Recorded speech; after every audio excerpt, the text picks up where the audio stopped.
Hey everybody, thanks for joining us again. So you would have read the historical background there for the scenario. This scenario is a prequel to the other video scenarios that we have recorded for our channel. Although it's not the first scenario actually in the campaign itself, and more on that later, it is the first one in the sequence that we have recorded for the channel. So it becomes before the Assault on Johnny 1 and Hold the Barbarians Back scenarios which we've recorded. So get yourself sat down, sit back and enjoy, and prepare yourself for the ground brief.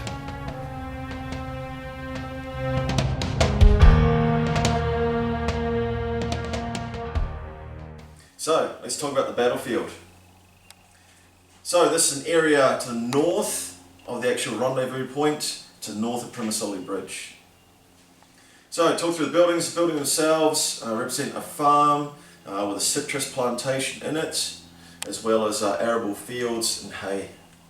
So farm buildings themselves are treated as buildings. Even the exterior balcony will be treated with building rules.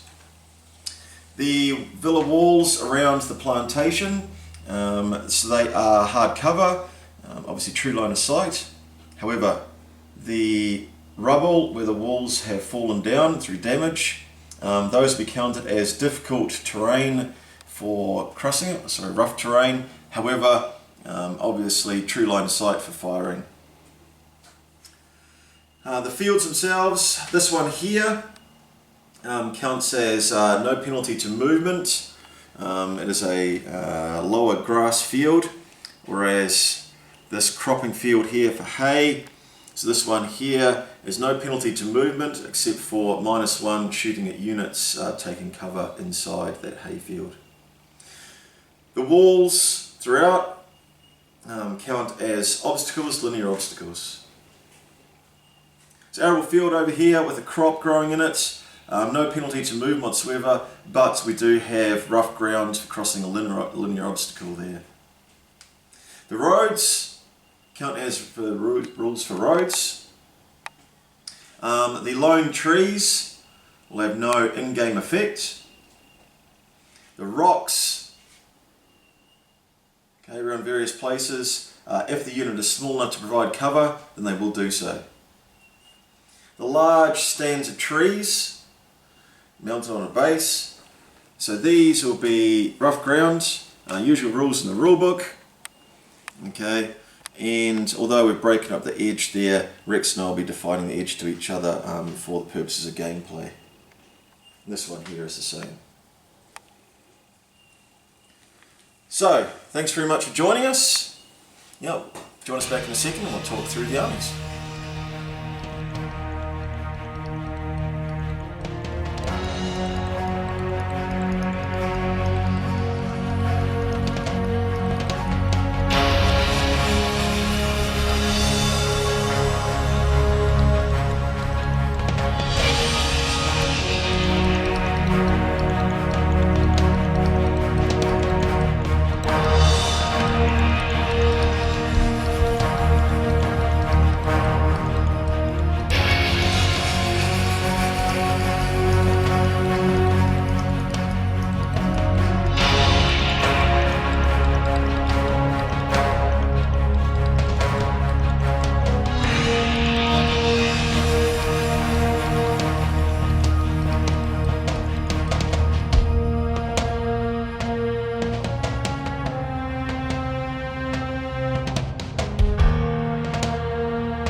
Welcome back, hope you enjoyed the flyby of the battlefield. So we're going on to our forces now. So as per the scenario outline, we've got 1200 points broken up into thirds. So what we have got here is 800 points of the British Airborne. So as per the force selection guidelines for the scenario, Okay, the platoon command cannot be a minimum amount of attendants. We've got another attachment to them. So 3 persons in the platoon command group there. Sniper squad, 2 5-man paratrooper squads, SMGs on just the section commanders and 1 other. Then we start getting into some slightly bigger squads here. Again, minimum number of SMGs.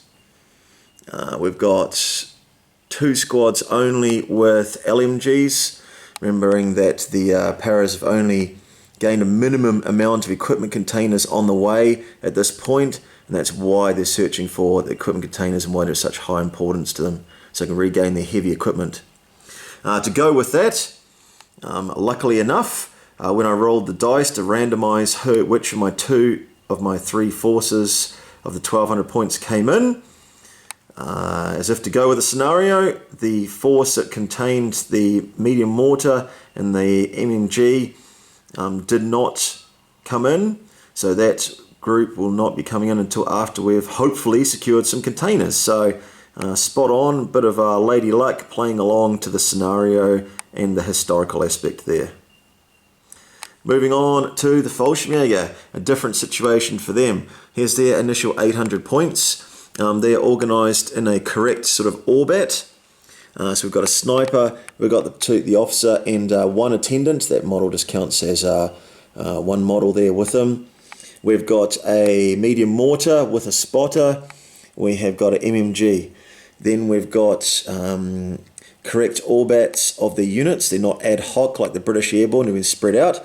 Remembering the Germans jumped earlier that day and then had time to organise themselves and correct formations on the ground.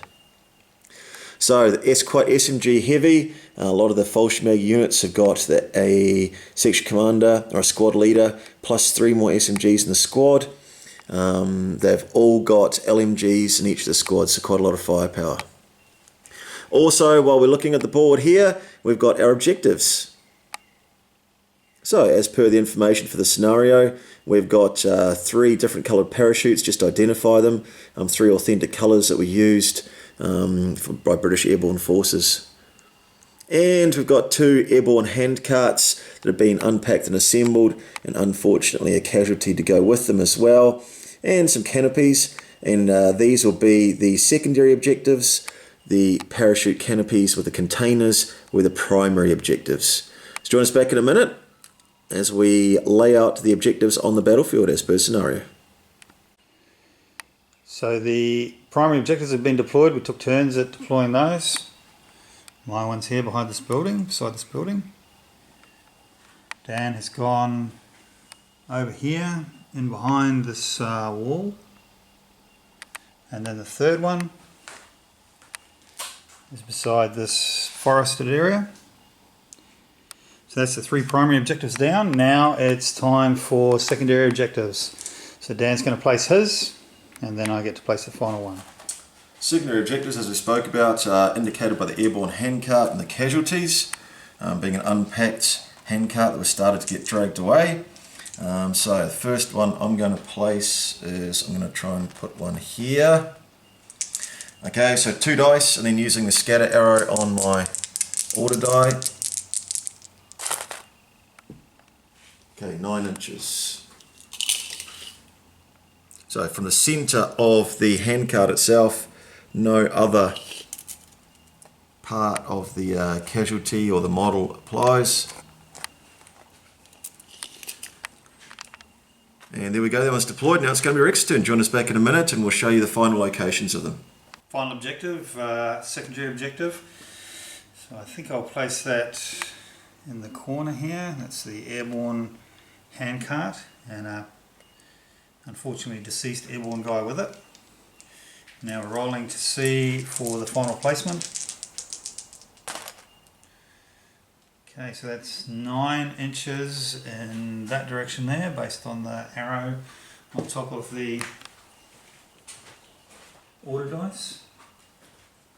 9 inches.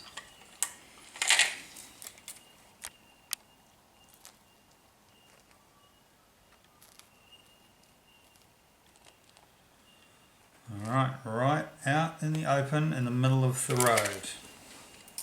Wow, so it's set up really linear in the center of the board. So very interesting. Both sides got it all to play for. No one's got a huge amount of favoritism in regards to it being closer to their side of the table sides. So speaking of which, we'll roll off. Join us back in a minute when we have worked out who's going to be where. See you soon. Hey, welcome back. So now we know the jigsaw, we rolled off. I've got this table edge here with the orchard. Rex has got the hayfield and the arable fields over there.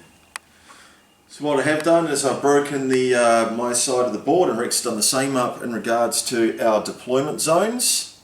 So you can see the scenario for all that information. And now we've gone over. Now remember, first turn, okay, the order dice are not used. Instead, each unit has been allocated a card. So the units in the deck, British Airborne, black cards, and German Fallschirmjäger, red cards. So let's see which unit is deployed and where. British Airborne come on first. Just checking up there. That's a larger parachute section, and it's going to come on zone 3. So join me back in a minute. We'll go through the rest of these squads, and we'll start to show you how our deployment's panned out. Thanks guys, see you soon. Hey, welcome back. Deployment's finished. So you can see the deployment zone dice as per the scenario laid out there. So Rex's German Fallschirmjäger, basically they are strong on his left flank. Wrong footed by the British parachute insertion, believing it was their reinforcements as per our background on our podcast. So you can see here now on the left we've got the officer. Then we've got the sniper with the dice next to him, and then the spotter for the mortar. Coming over here we have got a small Fallschirmjäger squad there on the left, doing a conga line in the middle, a larger squad, then another smaller squad on the right, just fitting in. Rex getting a lot of units in that particular deployment zone, rolled up by the random deployment. We've got the medium mortar there, and we saw the spotter for them already. We have got the MMG team over here, run up to that hedge line, setting up the tripod for sustained fire. And then we've got a large squad over here as well. So looking out towards their battleground as they see it and their dispositions. So as you can see, they are still fairly well spread out, but definitely stronger on that left flank. The British, in contrast, seemingly a little bit more prepared, having got the information and then shaking out, perhaps. So we've got the officer group over here. Then we've got a fairly large paratrooper section, no heavy weapons, or in other words, no LMGs in that squad. We can see there we've got the container and then the secondary objective, the handcart over there as well. So coming to the right, a lot going on through the citrus orchard here. We've got a small squad on the left, then running through the trees that have seen better days here. The scragglier trees just surviving, bearing very few fruit. We've got the sniper, and then a larger section which includes an LMG there. Over this way here, we've got another 2 squads, a smaller squad, and then a slightly larger squad here as well. And again, looking at the layouts of the objectives there, okay, not too bad central positioning. Coming over this way is only 1 squad that's turned up over here on our right flank, and that is heading out towards what is Rex's strongest forces disposition and the blue canopied container there. What will it hold? Join us back soon for the first turn. Okay, first dice is given to the British, put on top of the British Airborne squad that was here. Open fire on the Fallschirmjäger officer up here. Luckily hit and killed his radio operator. Took a test in this selector. Our Fallschirmjäger officer is stubborn like his men, so passed that on easily on his 10. In return, the Fallschirmjäger squad came up there and destroyed one of the paratroopers, putting a pin on there as well. So smaller Fallschirmjäger squad over in here moved up to the edge of the wood, starting to threaten that objective, that drop container over there. Coming towards the centre of the board, British paratroopers are all in the orchard. Move forward to the edge of the wall and towards the various objectives in the middle there.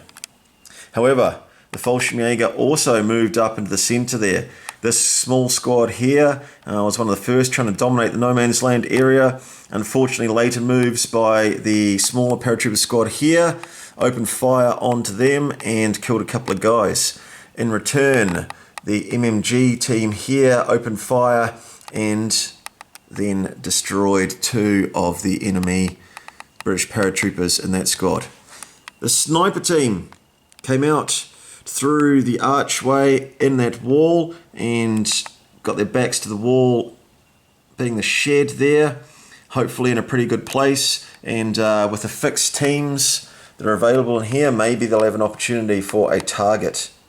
The mortar tried to drop its initial salvo onto the British airborne squad here, being able to just see the heads of one of the British airborne men, and that was extremely good target indication by the mortarman. Well done to them. The larger Fallschirmjäger squad, as you can see, moved into the open to seize that objective. Okay, they've got a pin on them from return fire from this larger squad. However, again, dominating the no man's land area. Back here, the officer, the British airborne, decided to move very quickly to the right, trying to influence things more by his bubble, his leadership bubble there. So, we're poised for a very interesting second turn. It's all looking pretty balanced at the moment.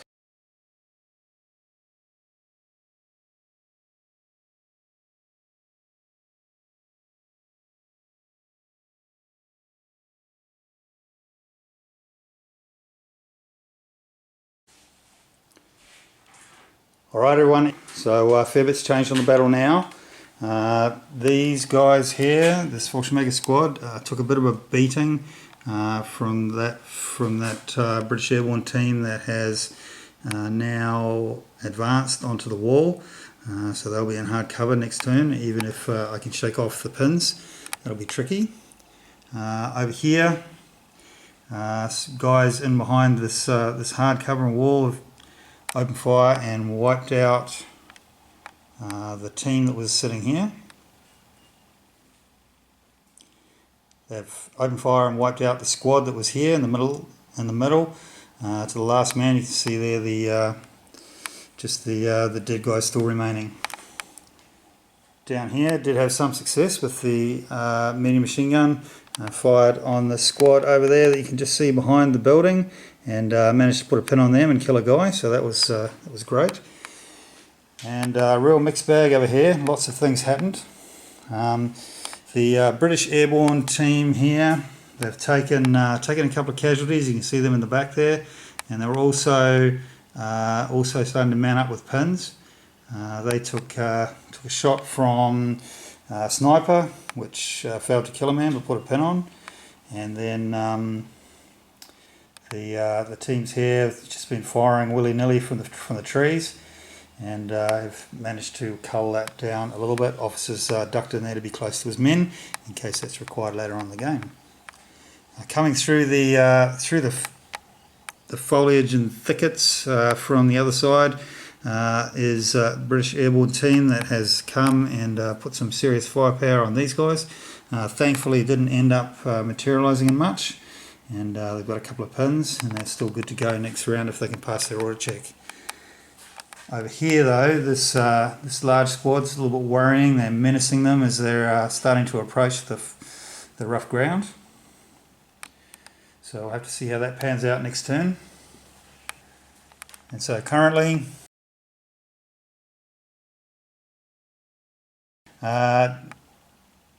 there's one objective that's not being held by, but at least in close proximity to the Fallschirmjäger.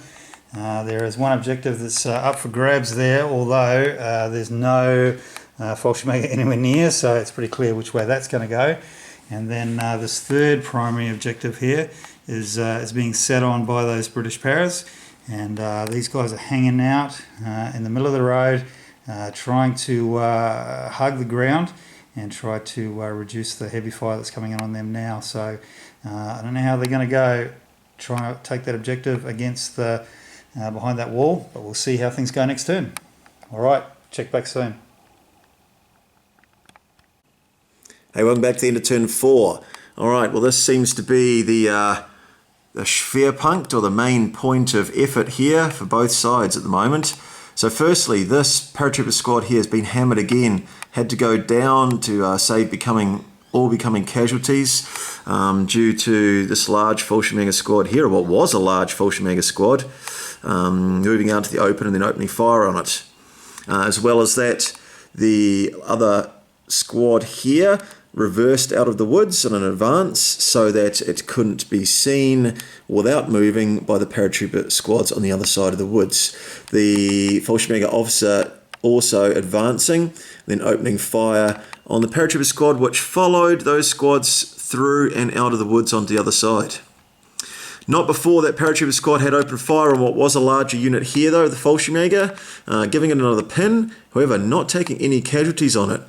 However, fortunately for the British Paras, we had one more squad that could fill in the breach.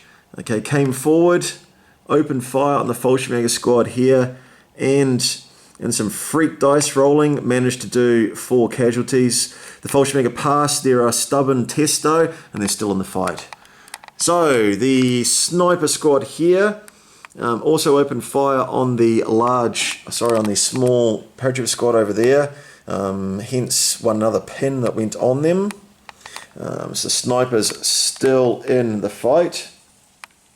Over to here, the MMG team suffered a casualty, however opened fire on the snipers over here and put a pin onto them. So that could turn out to be a vital move. The larger squad here is the squad that put the pin onto the MMG team as it advanced forward. The sniper team over there hanging out around the shed. I wonder if they're going to go into the shed and knock up an A-team type vehicle to escape using that vehicle in there. They're probably going to get locked in with a welder's torch and sheets of metal, just like in every A-team episode. Over here, we've got the large Fallschirmjäger squad here, stuck out in the open. However, they did go down, which luckily saved them from taking too many casualties from the fire from this squad here. The officer squad, okay, has finally reversed himself around this building here. Let's go and have a look at his hidey hole as he's got himself in a good position, maybe to influence with a snap 2 if he needed to. That squad there, and the sniper team is just over there. You can see the distance there is perfect for a snap 2. Those other squads now outside his range, however, that could be something very important with that team weapon still in play over to there. So anyway, let's look at the objectives at the end of the turn. So the Fallschirmjäger still hold the secondary objective here. The British Paras own that primary objective. Into the centre of the board, no one is holding that primary objective. However, all it takes is a unit to finish touching it, of course, as per the scenario. Around the corner here, we've got the small paratrooper squad, which got itself around that building into cover, is holding on to that secondary objective, the airborne handcart with a Piat in it. And over here, we have another uncontested primary objective. Both sets of foes about evenly matched and even distances from it as well. So how will that turn out?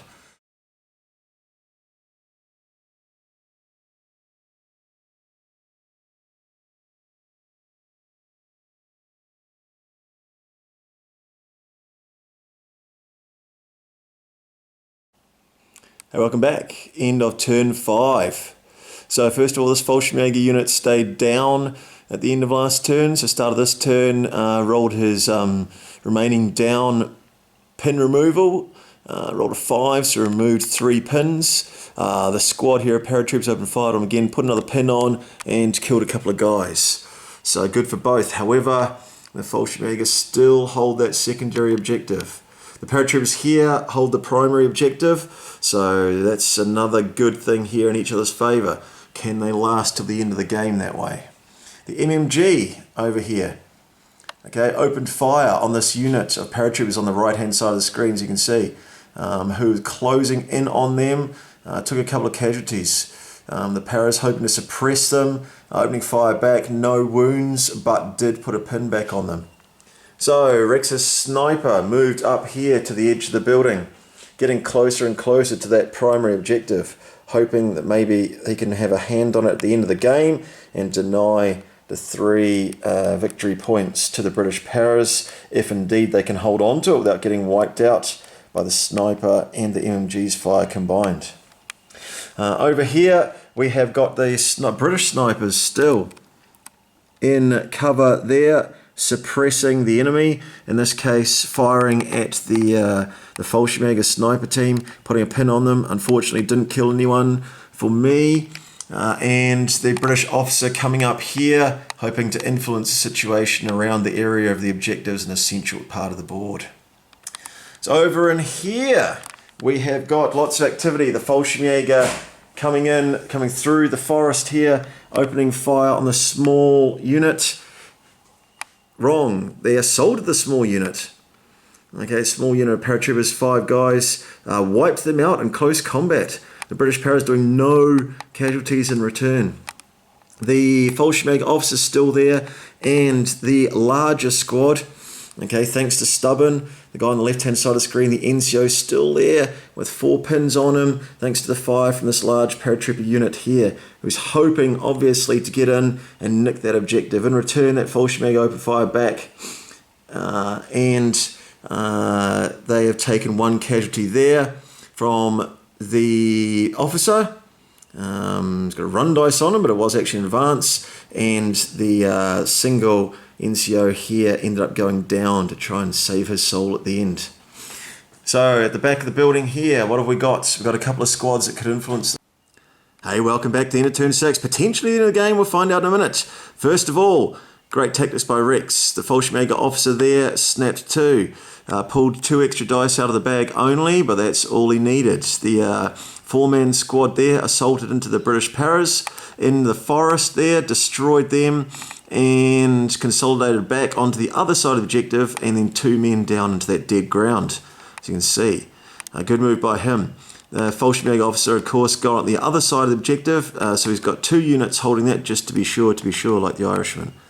Down here as well, this last unit here, he went down, not a problem, he's done his job. Over in here, okay, the secondary objective, the airborne handcart, these 2 men still hold that. They got a pin put on them by the officer firing through the trees because he was just inside that tree line. So the fact that they didn't take any casualties is a godsend. Last thing we needed for the British Airborne is for them to refuse to soldier and take a morale check and run off the board. Around the other side here, the 2-man unit that was on that ran. They ran around and created a bit of a screen while still touching the objective on the other side of this objective here. The reason why they did that is because we've got the Fallschirmjäger sniper team up there. Those guys took an order test and rolled a 9, 2 pins, failed. Okay, as well as that, the officer unit now has run up, and also again as a bit of a backup plan, some redundancy, they are also touching that objective there. Meanwhile, over in the centre of the board, the MMG team has opened fire on this, what was a 4-man paratrooper unit. It took another couple of casualties, luckily passed its test. The MMG team is doing a pretty good job there, keeping them out of the fight.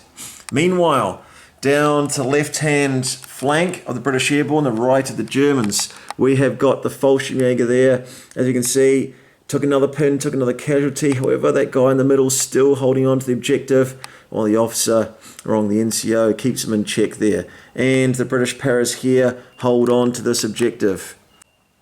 Alright, so that's the roundup. What we're going to do now is we're going to go to the most important dice roll here. We're going to see if the status quo is how's 1 to 3. Okay, the game ends 4 to 6. We continue for 1 more turn only. Roll that dice, Rex. Oh, one more turn. One more turn. Alright, so we'll continue for a 7th and final turn. We'll see you back afterwards for a roundup. Thanks, guys. Alright, first dice of turn 7, so this could be a critical dice. What have you got, Dan? I got a winner. British Airborne. Again. Alright, see how it goes. Right, so I'm going to put a dice on the officer and his unit there. And the reason why I'm going to do that is, Rex, I'm going to snap 2. Take a leaf out of your book over the other on my right flank, your left. So they're within 6 and these guys within 6. I'll put them down whatever. They're certainly not going to advance and go down. But I'll have a think about it and let's come back for the results at the end. Wish me luck. Alright, so those guys there fired. Let's put a pin on. These guys here, I'm going to put them into ambush. And with the other squad that I have snapped to, I'm going to assault you. How's that for a bold move? Alright, so I've got blood curdling charge. So you can't overwatch me as I come in. Right, here we go. It's a bold strategy. Let's see how it pays off. Over here, 2 attacks, both tough fighter. Oh, nothing. Alright, come back in a minute and find out what happens. Alright, so here's what Rex rolled in return. Which means no more British paras there. And a regroup move from the Fallschirmjäger snipers. Did you roll it, Rex? I did, 2 inches. I've just moved that. So I'm a little bit closer. Now I have to decide what to do. So I could assault you in the hope that I kill you. Or I could just contest that objective. Either way, I've got to pass an order check. So let's see how we go with that. Guess I have to declare it first. Yep. What you gonna do? It's pretty unlikely that I'm going to be able to kill you in an assault. So I'll run. Okay. Alright, order check. Oops, there's one. There's another one. 5, 6, 7, 8, 9, 10, 11. Nothing happening there. Welcome back to the end of turn 7, the end of the game. So we saw already what happened here. The Mexican standoff. The sniper team for the Fallschirmjäger couldn't move. So that main objective is still held by the officer and his men. There they go. Well done to them. Over here, the MMG team did try shooting them off it. However, they only put the pin on. Couldn't do any casualties. I was a bit worried though. They got 3 hits. But yeah, just the pin in the end when it came down to doing the wounds. The sniper over here, they moved out, used their regular weapons instead of the sniper rifle, and they did not hit because we're now the Fallschirmjäger holding this objective with small team and down.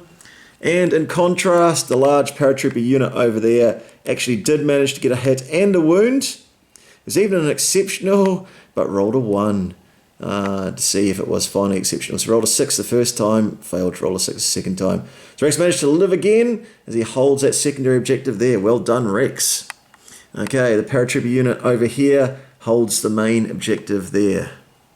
So let's zoom out and scroll across the table here. Pan over and see what's going on over here, because it's a pretty solid finish to the end of the game on this side for Rex. Basically consolidating his position, well and truly holds that main objective there. However, couldn't make any inroads on the small squad over here of paratroopers who hold that airborne handcart, and proudly so. So, how do we finish? Well, let's have a look. So, main objectives or primary objectives. The left-hand flank for Rex is being held by him. Centre one is being held by paratroopers of the British Persuasion. And my left-hand flank, Rex's right, is being held by British paras as well. Looking at the secondary objectives, one held by the Fallschirmjäger, and the one behind the building here held by the British Paras.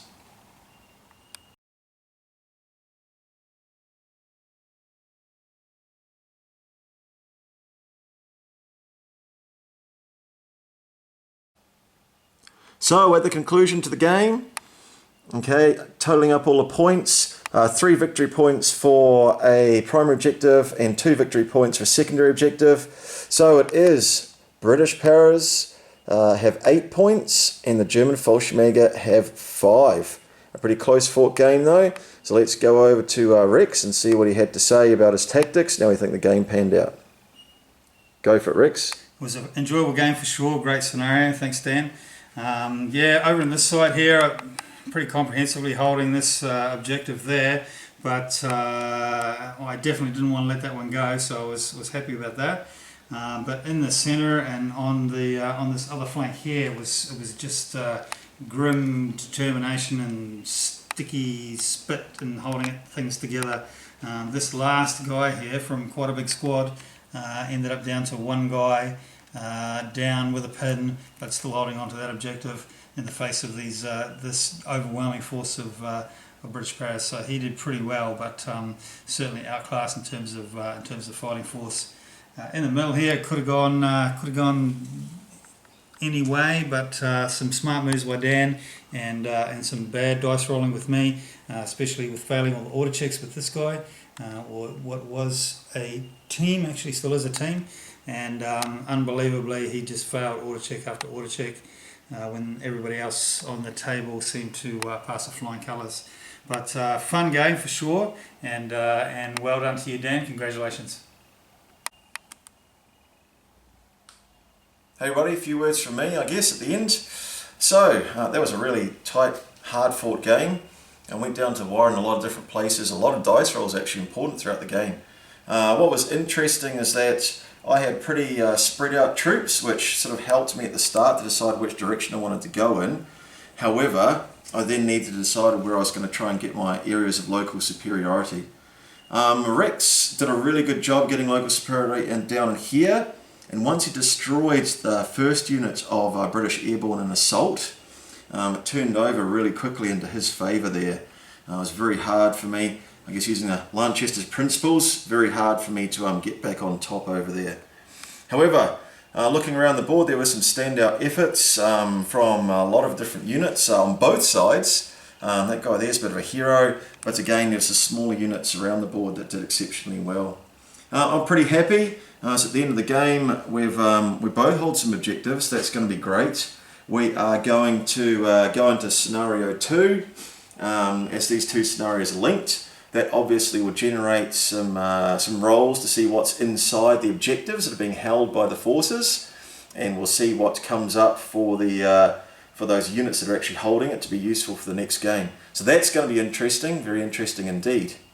Of course, we've both got some forces held in reserve for that scenario 2, and it's a pretty even place for both sides actually at the moment at the end of it. I guess looking forward, we're trying to play that game of conserving our troops, but also grasping these objectives to get the win. And looking at it now, it's a very solid sort of demarcation line, more or less halfway across the board, as we're going to go into mission 2, which is somewhat a development mission, with me trying to get off the board. But I look forward to doing that with you. Thanks everybody for watching, and thanks very much. I hope you enjoyed the mission as much as I did. Thank you, Rex. Rex has done some fantastic job on these buildings, the latest buildings added to my collection. Thank you so much. You can have a look at his work on valhallagames.net. You can see a bit of a step-by-step on there. So thank you, Rex. And also threw in some really nice stands of trees at the end. We were just upgrading our collection there of some trees. So I hope you've enjoyed the layout. Hope you've enjoyed the board. Hope it inspires you to play. And I hope you enjoyed the scenario. The scenario itself will become available in the future commercially, and we're going to tell you more about that soon. So thanks Rex, thanks everybody for watching. Bye.